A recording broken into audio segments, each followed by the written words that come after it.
Alright, perfect. Yo, what's good YouTube? CB2 Breezy here. Welcome to today's video. I am so mad right now that I even have to be making this video. You can already see by the title. WWE2K25 has taken a bad turn. A terrible turn. Today we're going to be reacting to the Ringside Report. I haven't read the entire thing yet, but if you follow my Twitter, which you should at CB2Breezy, 10,001, but I ain't in the club. Shoebox money trying to roll my. then you know that I already I read the bad things. They revealed on the PlayStation State of Play some pretty bad things about microtransactions. I know we all hate to hear that word. It can either be good or bad, but most of the time it is freaking bad. And unfortunately, it is still bad. So we are right here on the island page. WWE2K25 Ringside Report for the island. We're gonna read through everything and then I'm gonna give my thoughts at the end. So we're gonna start here, the districts. Hero HQ, stand tall, celebrate the top stars that overcame all odds and stand up for the little guy. However, make sure to stay vigilant. For some reason, this area is constantly under attack from WWE villains who undertake all kinds of tactics to gain power on the island. The arcade of tomorrow, like I said on stream yesterday, this might be like something where we can go up to it and play 1v1 matches against each other, but I don't know, like exhibition matches. The Temple of Ancestors stands to tribute to the importance of lucha culture and acknowledging the wrestling greats who paved the way for the superstars today. The Deadlands, a portal to the supernatural. Most living dare not tread, yet should you cross this threshold, the haunting cathedral overlooks a graveyard that conceals many secrets and whispers your name. So all of these districts is just for like quests and challenges and stuff. It's nothing too crazy. So now we're gonna get into the nitty gritty. Creating and progressing your My Superstar. Don't worry, it's not called My Player, it's My Superstar. Y'all just really copy and pasted NBA 2K and changed a couple notes for real, huh? So the path begins with the My Superstar Builder, and off the first sentence, we can already tell that we are doomed for WWE2K's My Rise. They are literally going to be completely taking the NBA 2K route with this year's My Rise. They already called it My Superstar. There's going to be a builder. People are going to be dropping best 100 overall Roman Reigns 2016 build. It's going to be crazy, man. Availability of badges. Yes, you read that right. We're getting badges. Is this nigga serious? In WWE 2K.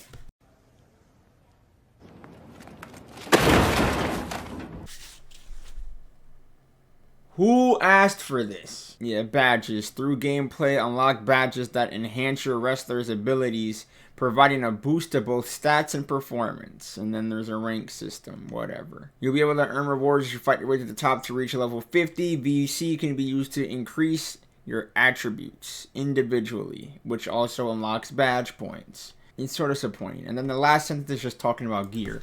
It doesn't matter. I am highly disappointed, but here I'm gonna explain to you guys why we can't be very disappointed. You can still be disappointed this is happening, but the thing is, we have to realize for developers, they need to make the money back that they put into this game.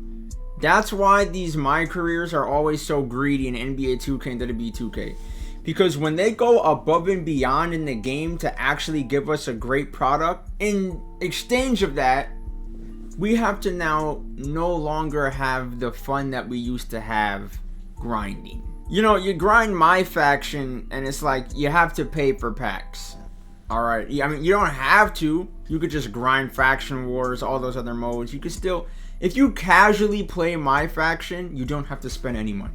And it's going to be the same thing for My Career. If you only care about doing the My Rise story, you know, you only care about doing offline quests and all that, this is not going to be a bad experience for you, bro. I understand that they said that there's some things that you can buy in the island that will also be available as a Create a Superstar part, but it's like, you don't really need to buy anything. You don't need to buy clothes. You don't need to, you know, go all out on buying VC to get yourself to 100 overall on day one like an NBA 2K sweat. And by the way, expect that, bro. And it sucks. That's what I hate the most, when we're upgrading our superstars with VC and it's like, if the VC that we get by playing the game isn't substantial enough, this is going to be just as bad as NBA 2K. In NBA 2K, you get such a small bag from just playing the game with VC, bro. You barely get any VC.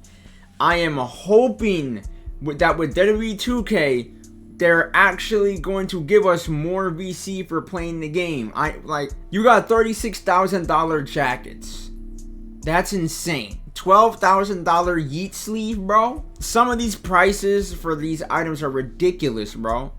I checked the VC prices for 2K24. It costs about $10 to buy 32,000 VC. So it's roughly like $15 to just buy a damn full fit in the game. And it's like $15 is just $15. Y'all are like, if I want to buy a skin on Fortnite, I'd be spending that as well. And it's like, it's not really the same thing, bro. Listen, I used to play NBA 2K a lot, so I already know what to expect with WWE2K's My City that they got here. Just, let's be real. This island is now just a copy and paste of the NBA 2K My City, except they just revamped the stores to put a WWE skin on it. They even ported over the big red boots from NBA 2K into the game. I understand Seth Rollins used it, but damn well they ported it over, bro. I hate that we're gonna get microtransactions like this, but at the same time, I have to understand it because they need to make their money back. And everyone's like, well, we're all gonna buy the game, we're all buying these expensive editions to play the game early, this and that. And it's like, still, the graphics have been upgraded immensely, a bunch of new gameplay mechanics, gameplay features. A lot of new stuff is coming into this new 2K entry.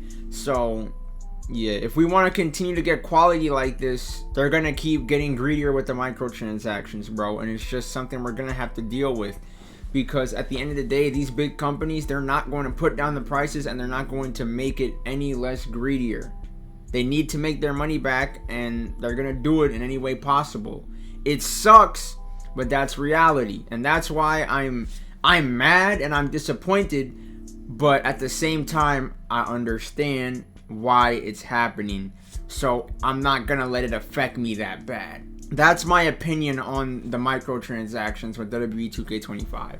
I hate it, but I understand it in the developer perspective. In my consumer perspective, in my personal opinion, we don't need all of this microtransaction BS in My Rise. We don't need it at all. My Rise is supposed to be My Rise. The thing that differentiated WWE2K from NBA 2K is that my career was a completely offline thing. You just progress to the story, you're done. It's just a story mode with your own thing. Now, I'm not gonna sit here and act like I don't love the island concept. I'm not gonna sit here and act like I'm not happy that us WWE fans are now getting our own NBA 2K. This is our NBA 2K. Literally. Like I said, if you really don't want to pay for microtransactions and all that other stuff, don't buy VC. If you're gonna plan on playing the game offline, you don't plan on going online, facing people and other My Superstars, you don't need to complain about this because you don't need to spend any money. Trust me, those clothes are gonna be there for a year, man. You got a whole year. And that's another thing, man. We have to realize we're sitting here buying all these items for a game that we're no longer gonna be able to be playing in a year. When you come to think about it, it's like, this is a yearly release, and I'm over here spending $20 on some big red boots on this game. And it's like, yeah, people are going to come back, but what are you going to do when the servers are shut down? When the servers are shut down, you can't get back to your big red boots, bro. But let me stop yapping and let me finish this damn Ringside Report. Chapters and quests. The story in the island is driven by quests. Superstar quest givers are scattered throughout the overworld and inside landmarks. As you explore, you'll progress through 5 chapters, each one revealing more about Roman's challenge and the island itself as you try to impress your tribal chief. Each quest is packed with PvE content. In NBA 2K, they would bombard you with quests that force you to play online, like literally go and play My Park and stuff. I like that they're literally specifying it's going to be mostly PvE. That's really good. One of the main methods of progression is through the line, a device used to track your progress and communicate with Roman Reigns and Paul Heyman. You receive messages, exclusive videos, and directives that will move the story forward. Up to 50 players able to share the same server. You can interact and compete with others for supremacy. WWE2K, this is a big jump, alright? You guys were barely able to handle 6 superstars. Now you're trying to handle 50. The servers are now at high expectations for me, because you guys are confident enough to tell us you're going to hold 50 players in one server after not being able to handle 6 in an elimination chamber in 24. If these servers are dog shit, you are never going to hear the end of it. I promise you that. If it's not by the people, it's by me. You can compete in real time, jumping into matchmaking portals. Each match earns XP, VC, and in-game rewards that feed into progression and challenge systems. And then, ranked. So there's diamond, platinum, gold, silver, bronze, the standard 5 tiers. There's a lot more to discover on the island, but we'll save it so you can explore yourself. We'll also be covering off on the new or updated match types and game modes in the upcoming Ringside Reports, so check back soon. So that is the Ringside Report for the island. My official thoughts, I'm just going to reiterate what I said earlier. I am disappointed, but it is to be expected, because at the end of the day, they need to make their money back. And when it comes to the WWE gaming market, it does not even come close to NBA 2K. So that's why they're going all out with all this money. And, there's nothing we can really do about it. If you really want to make a difference, you can speak with your wallets and just not, literally as a community, not pay for anything. But let's be honest and let's be real. The entire community is not going to listen to that. Everyone's going to buy their Yeet shades. They're going to buy their big red boots. They're going to buy their Yeet sleeves. They gonna yeet all over you in the rank match, man. So look, microtransactions are bound to be in games. We hate them. We don't want them to be here. But at the end of the day, the developers got to make their money, and the money from just the game is not gonna suffice. They need to make microtransactions so that people will consistently keep giving them money, so that they can consistently progress in the future games. My hope is that, after maybe 2-3 years, the microtransactions get less and less greedy.